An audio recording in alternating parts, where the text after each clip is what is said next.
ভিক্ষুক মহিলা খায় না 2 দিন ধরে। লাউ গাছের পাতা দেখে খুব খেতে ইচ্ছে করে। লাউ গাছের মালিক যে মহিলাটি, তাকে ভিক্ষুক বলে। লাউ পাতা দিতে, রেঁধে খাবে, খুব অনুনয় করে বলে। মহিলাটির মায়া হয়। ভিক্ষুক মহিলাকে কথা শোনাতে শোনাতে কয়েকটা লাউ পাতা ছিঁড়ে দেয়। তারপর কয়েকদিন পর লাউ গাছের মালিক যিনি, তিনি মারা গেলেন। গ্রামবাসী সহ মসজিদের ইমাম মিলে দাফন করেন। বুঝছিস তো প্রান্ত? হ। প্রান্ত মনোযোগ দিয়ে শুনছে। সে খুবই মনোযোগী শ্রোতা। হেমলতা বাকিটা শুরু করলেন।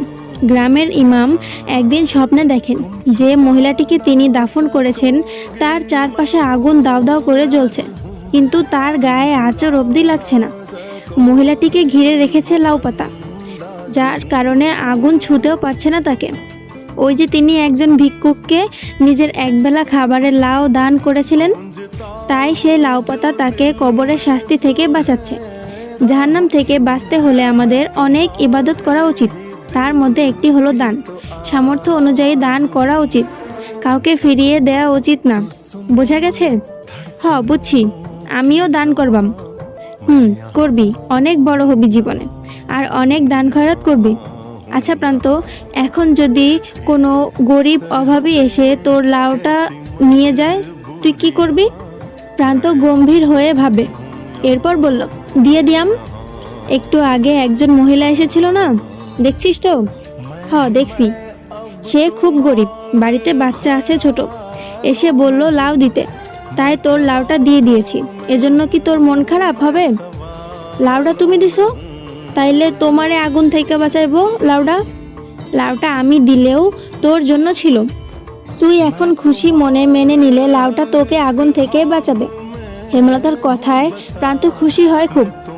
পরপরই মুখ গম্ভীর করে প্রশ্ন করল, একটা লাউ কেমনে বাঁচাইবো আমারে? প্রান্তের নিষ্পাপ কণ্ঠে প্রশ্ন শুনে হেমলতা পদ্মজা পূর্ণ হেসে উঠল।